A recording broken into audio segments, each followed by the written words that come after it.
Marilyn Monroe là một biểu tượng huyền thoại của Hollywood, nổi danh với hình ảnh cô gái tóc vàng gợi cảm và quyến rũ, không thể thay thế trong lịch sử điện ảnh thế giới. Ngay cả Tổng thống Mỹ cũng không thể cưỡng lại sức hút mãnh liệt của cô.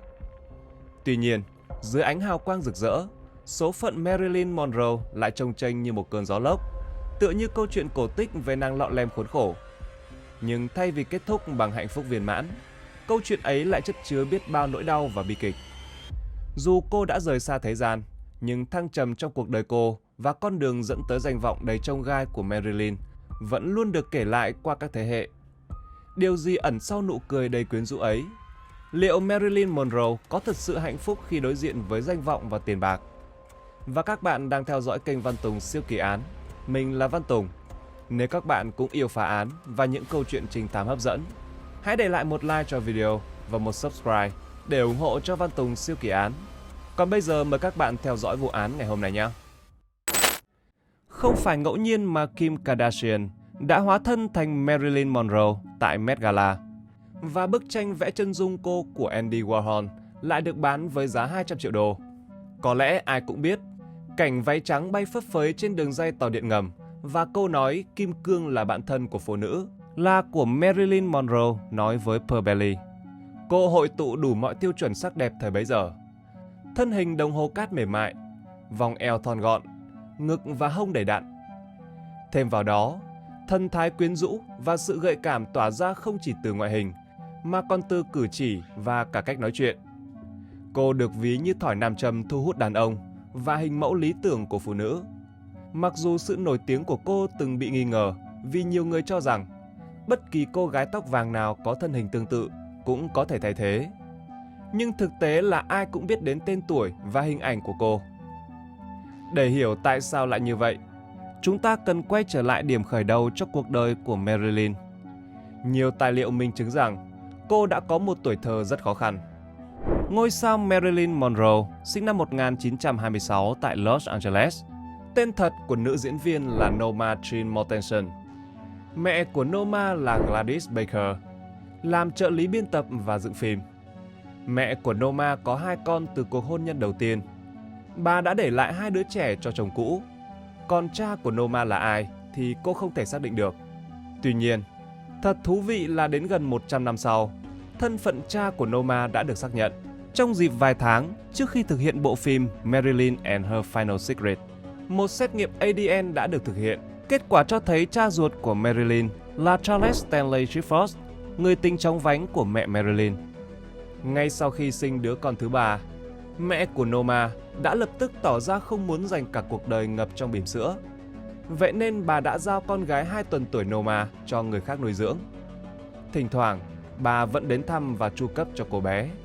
Sau khi bị mẹ ruột bỏ rơi, Norma được nhận nuôi bởi gia đình sùng đạo của Ida và Albert Bollander. Gia đình mới của Norma vô cùng nghiêm khắc. Ở đây, điện ảnh bị coi là trò tiêu khiển của quỷ dữ. Tuy nhiên, đến khi lên 7 tuổi, mẹ đẻ Norma đã thay đổi ý định và quyết định đón con gái về. Những tưởng Norma sẽ có một cuộc sống vui vẻ, trọn vẹn hơn, nhưng thực ra là không phải như vậy. Sự thật là mẹ cô chỉ cần một đứa con nhỏ để được chấp thuận khoản vay mua nhà gần Hollywood Bowl. Đó là lý do bà đón con gái về. Tất nhiên, Norma không hề biết và rất vui mừng vì được ở bên mẹ. Thế nhưng niềm vui ngắn chẳng tay gang. Sau đó vài tháng, mẹ đẻ Norma bị chẩn đoán mắc bệnh tâm thần phân liệt và phải sống trong viện tâm thần đến cuối đời. Thế là cô bé tội nghiệp lại bờ vờ, không nhà cửa và tiếp tục lang thang từ nơi này sang nơi khác. Norma phải sống trong trại trẻ mồ côi, nơi được cô nhớ đến như địa ngục. Sau đó, cô bé sống với dì Grace, bạn của mẹ cô, người cùng làm việc tại xưởng phim. Chính dì Grace là người đã mở ra cho Norma Jean cánh cửa vào thế giới điện ảnh đầy mê hoặc. Tuy nhiên, cũng chính khi ở đây, cuộc đời của Norma đã gặp nhiều bất hạnh. Tổng cộng Marilyn đã được nhận nuôi bởi 12 gia đình. Nhiều gia đình trong số đó thờ ơ hoặc rất tàn nhẫn. Cũng trong khoảng thời gian ở cùng gia đình dì Grace, Marilyn lần đầu tiên bị cưỡng ép, và điều này lặp đi lặp lại nhiều lần bởi chồng của Grace và anh họ của bà ta. Sau những biến cố đó, Marilyn bắt đầu nói lắp và mắc chứng tự ti. Cô ấy đã mất rất nhiều thời gian để khắc phục tật nói lắp, và việc tự mình điều chỉnh lại trạng thái tâm lý là điều không phải ai cũng làm được. Sự vô tâm, tàn nhẫn của người lớn, nỗi cô đơn và sự chế giễu của những đứa trẻ từ những gia đình trọn vẹn đã để lại những vết thương sâu trong lòng Marilyn theo cô suốt cả cuộc đời. Năm 16 tuổi, khi chưa tốt nghiệp trung học, Norma quyết định kết hôn. Người chồng đầu tiên của cô là người hàng xóm tên James Dougherty. Theo các thông tin được biết, James là một người đàn ông tốt, nhưng Norma và anh ta quá khác biệt. Vài năm sau khi kết hôn, chồng gia nhập hải quân, còn vợ thì làm việc trong nhà máy. Norma từng gọi chồng với biệt danh Daddy, và cô kết hôn phần nhiều vì mong muốn thoát khỏi cuộc sống nghèo túng, cơ cực. Giữa hai người có nhiều tình thương hơn là mối quan hệ tình cảm vợ chồng. Sau này, cô quyết định ly hôn James để theo đuổi giấc mơ làm minh tinh điện ảnh. Và khi đó, hành trình đến với danh vọng của Norma hay Marilyn Monroe 19 tuổi đã bắt đầu. Cô được một phóng viên ảnh quân đội chú ý. Từ đó, Marilyn đã có cơ hội xuất hiện trên rất nhiều trang bìa tạp chí và áp phích nhằm cổ vũ, nâng cao tinh thần chiến đấu của binh lính Mỹ. Tuy cuộc sống hào quang đã bắt đầu nhen nhóm, nhưng thực tế, tình hình tài chính của Marilyn lại gặp nhiều khó khăn. Trong một thời gian dài, Marilyn phải tự lo liệu cho bản thân, nhưng mọi thứ không mấy suôn sẻ. Hóa đơn hàng tháng đến nhanh hơn cả tiền lương của cô. Và rồi, một ánh sáng mới của Marilyn đã xuất hiện. Đó là siêu sao bóng chày Joe DiMaggio. Marilyn kết hôn lần 2 với Joe DiMaggio, một cầu thủ bóng chày nổi tiếng vào tháng 1 năm 1954 ở San Francisco. Tuy nhiên, những xung đột bắt đầu xảy ra trong cuộc sống vợ chồng. Đồng thời Joe cũng thường xuyên giận dữ khi Marilyn thân thiết với quá nhiều bạn diễn nam trên phim trường. Cả hai ly hôn chóng vánh chỉ sau 9 tháng chung sống. Marilyn kết hôn lần 3 với nhà văn Arthur Miller vào tháng 6 năm 1956 ở vùng South Salem, New York. Mặc dù rất yêu Marilyn, nhưng sau này, vào năm 1961, khi hai người đã chia tay, Arthur không ngần ngại chỉ trích cuộc hôn nhân với biểu tượng quyến rũ của nước Mỹ. Arthur Miller cho rằng, trong thời gian kết hôn, Marilyn Monroe đã ngoại tình với nam diễn viên Yves Montand trên phim trường Let's Make Love. Dù Marilyn luôn mong muốn có một gia đình hạnh phúc và vững chắc, nhưng cả 3 cuộc hôn nhân của cô đều tan vỡ. Cô ấy muốn có con, nhưng đã bị sảy thai đến 3 lần. Tuy không may mắn trong hôn nhân, nhưng Marilyn lại có một sự nghiệp vô cùng rực rỡ. Trong 5 năm đầu tiên của sự nghiệp, cô đã nhận bất kỳ công việc nào, từ làm mẫu chụp ảnh, đóng vai quần chúng hay các vai diễn nhỏ, miễn là có cơ hội xuất hiện trên màn ảnh, Marilyn đều chấp nhận. Công việc bấp bênh nên đôi khi cô ấy thậm chí còn không có đủ tiền ăn. Nhưng cô ấy vẫn cố gắng tìm đủ mọi cách để thực hiện ước mơ. Marilyn ban đầu tìm đến nhà sản xuất Joseph Strang, 70 tuổi, đầy quyền lực, sau đó là Johnny Hyde, 50 tuổi, người thứ nhất giúp cô ký hợp đồng 6 tháng với hãng Fox và nhận một vai phụ trong phim Scooter Who, Scooter Hay. Người thứ hai giúp cô ký hợp đồng 7 năm với 20th Century Fox. Nhưng tất nhiên, tất cả sự giúp đỡ này không phải là miễn phí. Theo điều khoản của hợp đồng 7 năm, Marilyn sẽ nhận được $500 mỗi tuần. Ban đầu con số đó khá tốt, nhưng khi cô trở nên nổi tiếng và nhận vai trong các phim như Niagara, How to Marry a Millionaire và Gentlemen Prefer Blondes, số tiền đó trông như một trò đùa. Dù hợp đồng vẫn còn hiệu lực, nhưng các nhà sản xuất không có ý định thay đổi số tiền trả cho Marilyn. Họ như trúng số độc đắc khi có một siêu sao làm việc cho họ với giá rẻ mạt. Để các bạn hiểu rõ hơn, trong phim Gentlemen Prefer Blondes, vai chính thuộc về Marilyn Monroe và Jane Russell. Và Jane Russell nhận được $150.000 cho bộ phim, trong khi Marilyn chỉ nhận được $1.500 mỗi tuần. Mặc dù Marilyn đóng vai những cô gái tóc vàng ngây thơ và ngốc nghếch, nhưng cô ấy là một người có chiều sâu và mạnh mẽ hơn nhiều người nghĩ. Marilyn còn là một người nghiện sân khấu. Cô không ngừng nâng cao kỹ năng, kiến thức và đọc nhiều tác phẩm văn học kinh điển. Đầu những năm 1960, Marilyn Monroe là một trong những người phụ nữ nổi tiếng nhất thế giới. Vượt qua rất nhiều khó khăn, cô không hề gục ngã mà tìm thấy chính mình và khẳng định bản thân với cả thế giới. Điều đó xứng đáng để các thế hệ sau cho ra đời các thước phim tài liệu về cô. Và điều đó đã thực sự xảy ra. Netflix đã thực hiện một bộ phim về Marilyn với Ana de Armas đóng vai chính. Trong phim, người ta có thể thấy những lúc suy sụp tinh thần của nữ ngôi sao và hoàn cảnh khó khăn đã khiến cô dần trở nên nghiện rượu. Ngày nay, dù tiêu chuẩn về sắc đẹp đã có nhiều đổi thay, các cô gái thường thích bản thân có thân hình mảnh mai, nhưng vào những năm 50 của thế kỷ trước, đàn ông không quan tâm đến những phần xương gầy gò lộ ra trên cơ thể người phụ nữ, mà họ hứng thú với những đường cong.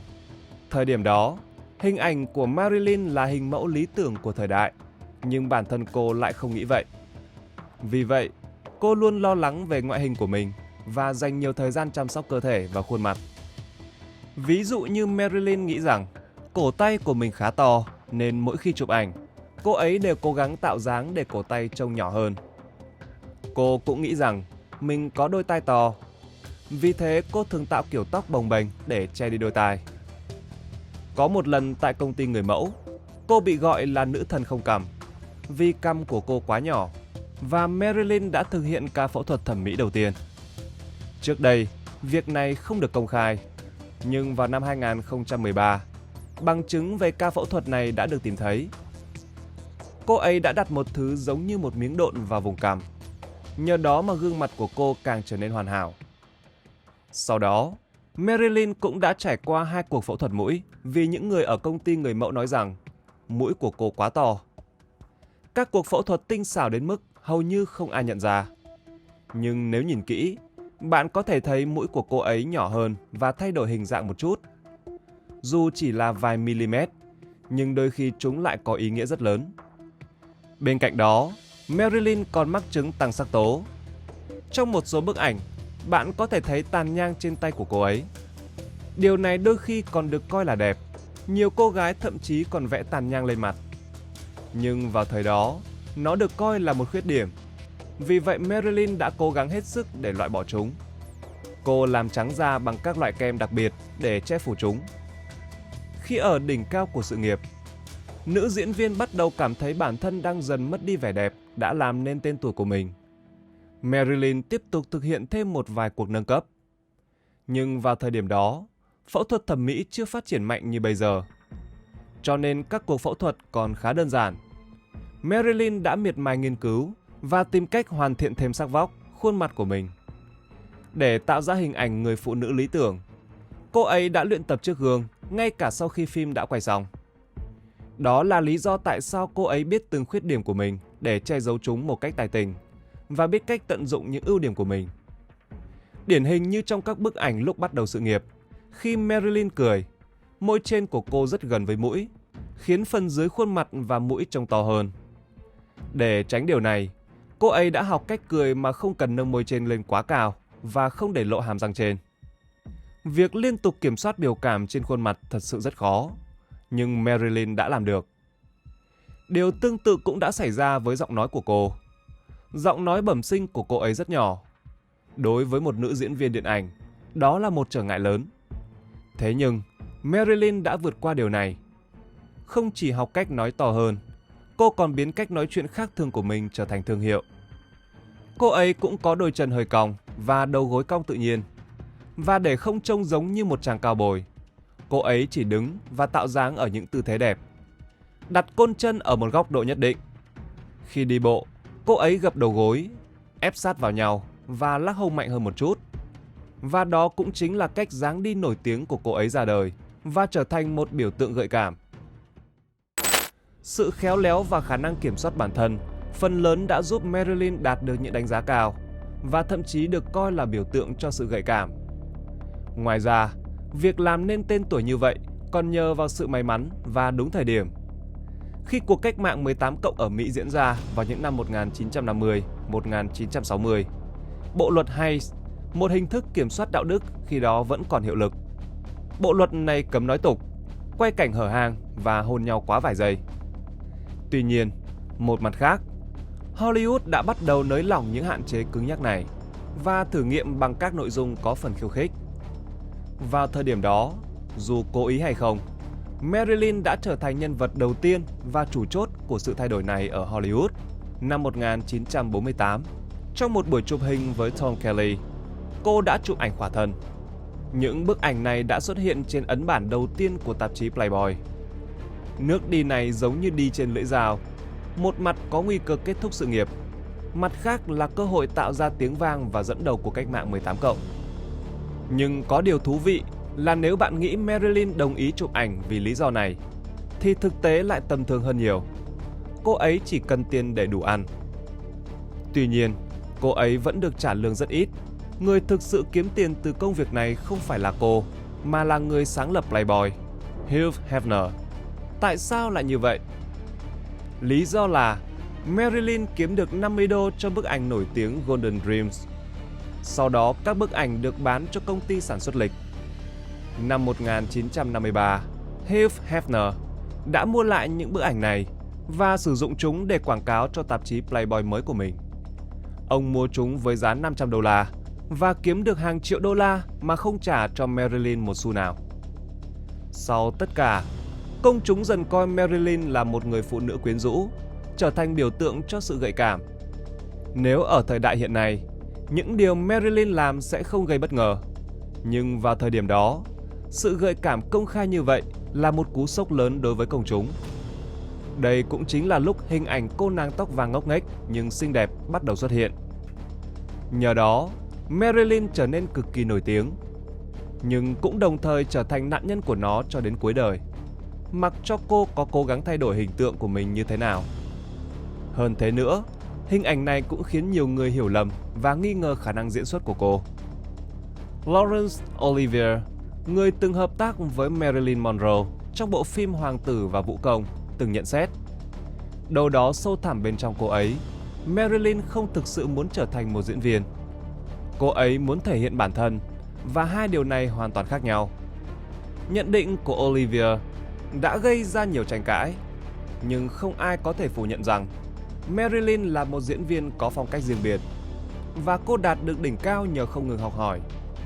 Sau khi tham gia các lớp diễn xuất của Lee Strasberg, một tượng đài trong ngành điện ảnh từng tạo ra những huyền thoại như Al Pacino, Robert De Niro và Marlon Brando, Marilyn đã chứng tỏ mình có thể đứng ngang hàng với những tài năng lớn. Tuy nhiên, sự nghiệp của cô không phải lúc nào cũng suôn sẻ. Cô thường xuyên đến trễ trên phim trường, quên lời thoại và khiến đạo diễn phải quay đi quay lại nhiều lần. Chẳng hạn năm 1959, trong bộ phim Some Like It Hot, có cảnh phim phải quay lại tới 37 lần chỉ để hoàn thiện một phân đoạn tưởng chừng không mấy khó khăn. Dù vậy, bất kỳ ai cũng có thể nhận thấy rằng Marilyn sở hữu tài năng diễn xuất vượt trội, đặc biệt trong thể loại hài, khiến ngay cả những diễn viên gạo cội như Laurence Olivier cũng phải dè chừng. Có ý kiến cho rằng lời nhận xét của Olivier không chỉ là sự quan sát mà còn ẩn chứa sự ganh tị trước sức hút tự nhiên và tài năng của Marilyn. Đầu thập niên 1960, Marilyn Monroe đã trở thành một trong những người phụ nữ nổi tiếng nhất thế giới. Cô là biểu tượng của sự quyến rũ và quyền lực, khiến hàng triệu người ngưỡng mộ, khao khát được gặp gỡ, trò chuyện hoặc chỉ đơn giản là chạm vào cô. Không chỉ công chúng, mà cả những ngôi sao hàng đầu thời bấy giờ cũng phải lòng Marilyn. Từ Marlon Brando, Frank Sinatra, Yves Montand đến anh em nhà Kennedy. Thế nhưng, dù đạt đỉnh cao danh vọng, cuộc sống của Marilyn lại không tràn đầy hạnh phúc như vẻ bề ngoài. Chỉ trong vài năm ngắn ngủi, mọi thứ đã thay đổi hoàn toàn. Marilyn dần trở nên bất hạnh, cô đơn và chìm trong những cơn khủng hoảng tâm lý. Cô phải thường xuyên gặp bác sĩ tâm thần, chiến đấu với trầm cảm và mất ngủ triền miên. Sáng sớm ngày 5 tháng 8 năm 1962, Marilyn Monroe được phát hiện đã qua đời trong phòng ngủ của mình khi cô 36 tuổi. Kết quả khám nghiệm pháp y kết luận rằng cô ấy đã rời bỏ thế gian một ngày trước đó. Sự ra đi của cô nhanh chóng trở thành chủ đề gây tranh cãi và vẫn là một bí ẩn lớn cho đến tận ngày nay. Những người từng tiếp xúc với Marilyn vào thời điểm đó có những nhận định trái ngược về tình trạng tinh thần của cô. Một số người khẳng định rằng trước khi qua đời, Marilyn đang trong trạng thái tích cực, lạc quan và chăm chỉ làm việc. Ngược lại, bác sĩ điều trị của cô, tiến sĩ Ralph Grierson, lại cho rằng vào ngày định mệnh ấy, Marilyn cực kỳ lo âu, bồn chồn và không còn là chính mình. Những ý kiến trái chiều này đã chia dư luận thành hai phe. Một bên cho rằng Marilyn qua đời do sử dụng thuốc an thần quá liều trong một tai nạn đáng tiếc. Phần còn lại tin rằng có sự dàn xếp hoặc âm mưu nào đó liên quan đến các mối quan hệ phức tạp của cô, đặc biệt là với các nhân vật quyền lực. Ngay từ khi sự ra đi của Marilyn Monroe được công bố, một số người đã tin rằng đây không phải là một tai nạn hay cô ấy đã từ bỏ mạng sống, mà đây chính xác là một vụ án mạng. Dù thời điểm đó không có bằng chứng cụ thể, nhưng mọi nghi ngờ đã ngay lập tức hướng về anh em nhà Kennedy, hai chính trị gia được cho là có mối quan hệ tình cảm phức tạp với Marilyn. Một cuốn sách của tác giả Mike Roth Miller dựa trên hồ sơ cảnh sát bí mật, nhật ký cá nhân của Marilyn và những bằng chứng chưa từng được công bố, đã đưa ra một giả thuyết gây chấn động. Theo Roth Miller, Marilyn có mối quan hệ mật thiết đến mức gây nguy hiểm với cựu Tổng thống Mỹ John Kennedy và em trai của ông, cựu Thượng nghị sĩ Mỹ Bobby Kennedy. Cuốn sách tiết lộ rằng Bobby Kennedy đã tham gia vào việc đầu độc Marilyn bằng một loại thuốc bí mật do CIA phát minh nhằm bịt miệng cô mãi mãi. Giả thuyết này dựa trên lập luận rằng Marilyn biết quá nhiều thông tin nhạy cảm liên quan đến những bí mật trong nội bộ gia đình Kennedy, những điều mà nếu bị tiết lộ có thể hủy hoại danh tiếng và sự nghiệp của họ. Tuy nhiên, như bạn có thể đoán, những tuyên bố này chưa bao giờ được chính thức công nhận và mãi mãi chỉ là một trong những câu hỏi không có lời giải đáp. Bên cạnh giả thuyết Marilyn bị thủ tiêu, nhiều người lại tin rằng cô ấy qua đời chỉ đơn giản là vì cô ấy tự kết thúc cuộc đời của mình. Lý do này được ủng hộ bởi tiền sử gia đình của cô. Mẹ và bà ngoại của Marilyn đều mắc bệnh tâm thần, nên Marilyn hoàn toàn có thể thừa hưởng những vấn đề này. Hơn nữa, Marilyn từng phải uống thuốc an thần để điều trị trầm cảm trong suốt nhiều năm. Tại hiện trường, chiếc bàn cạnh giường ngủ của cô được phủ đầy các loại thuốc kê đơn. Điều này khiến giả thuyết cô đã lựa chọn cái kết cho cuộc đời mình càng trở nên thuyết phục hơn với nhiều người. Bất kể nguyên nhân thực sự về sự ra đi của Marilyn Monroe là gì, điều rõ ràng là cô ấy đã để lại một di sản không thể thay thế. Marilyn là hiện thân của vẻ đẹp, sự nữ tính và sức mạnh. Dù cô không bao giờ tìm được tình yêu đích thực hay sự ổn định mà mình luôn khao khát, nhưng cô vẫn khiến cả thế giới, đặc biệt là những người đàn ông phải say mê. Ngay cả sau khi qua đời, cô vẫn tiếp tục được ngưỡng mộ và là nguồn cảm hứng cho biết bao thế hệ. Cái tên Marilyn Monroe mãi mãi gắn liền với sự quyến rũ và bí ẩn, còn hình ảnh của cô trở thành biểu tượng vĩnh cửu. Những câu chuyện về cô không chỉ gói gọn trong lĩnh vực điện ảnh hay thời trang, mà còn mở rộng ra mọi khía cạnh của cuộc sống. Thậm chí là những tranh luận chưa hồi kết về sự ra đi đầy bí ẩn của cô. Trong lịch sử, Marilyn Monroe không chỉ là một ngôi sao điện ảnh, mà còn là một nhân vật văn hóa đại chúng. Và cô tiếp tục là một biểu tượng vừa rực rỡ, vừa bi thương của Hollywood. Các bạn nghĩ sao về những sóng gió trong cuộc sống và sự nghiệp của Marilyn Monroe? Hãy để lại ý kiến ở phần bình luận bên dưới để cùng thảo luận nhé! Và trước khi rời đi, đừng quên để lại một like, một subscribe và bật chuông thông báo để tiếp tục theo dõi những vụ án tiếp theo trên kênh Văn Tùng Siêu Kỳ Án. Còn bây giờ, xin kính chào tạm biệt và hẹn gặp lại các bạn!